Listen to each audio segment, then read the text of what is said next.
Nikhil Maliyakkal and Kavyasri గారు ఇద్దరూ కలిసిన బయటకు ఎందుకు చెప్పడం లేదంటే, నిఖిల్ మలియక్కల్ బిగ్ బాస్ 8 లోపల ఉన్నప్పుడు లవ్ స్టోరీ గురించి చెప్పినాక ఆ తర్వాత రోజు కావ్య గారు ఇన్స్టాగ్రామ్లో ఒక స్టోరీ పెట్టారు.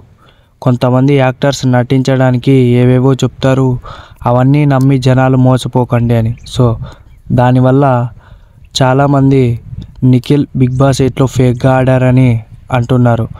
అలాగే బయటకు వచ్చాక నేను ఫస్ట్ కావ్య గారి దగ్గరికి వెళ్తా అని చెప్పాడు. సో బయటకు వచ్చాక నిఖిల్ అయితే వెళ్ళలేదు, కానీ వారిద్దరూ ఎవరికీ తెలియకుండా ప్రాబ్లమ్ని సాల్వ్ చేసుకున్నారు. అయితే అవి బయటికి చెప్పుకోవడానికి కారణం ఏంటంటే, ఇప్పుడే వారిద్దరి మధ్య చాలా నెగిటివిటీ స్ప్రెడ్ అయింది బయటికి. అందుకే వారిద్దరూ ఏది మాట్లాడినా బయటకు చెప్పడం లేదు.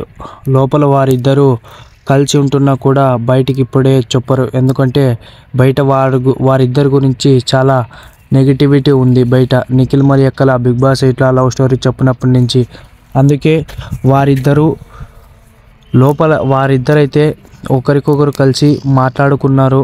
అలాగే చాలామంది కలిశారు అంటున్నారు. అయితే బయటకు చెప్పడానికి కొద్దిగా సమయం పడుతుంది అంతే తప్ప నిఖిల్ అండ్ కావ్య అయితే ఖచ్చితంగా వారిద్దరూ ఎప్పటికైనా కలుస్తారు. సో టైం వస్తే వాళ్ళే బయటకు చెప్తారు. వీడియో నచ్చితే లైక్ చేయండి, అలాగే ఛానల్ను సబ్స్క్రైబ్ చేసుకోండి.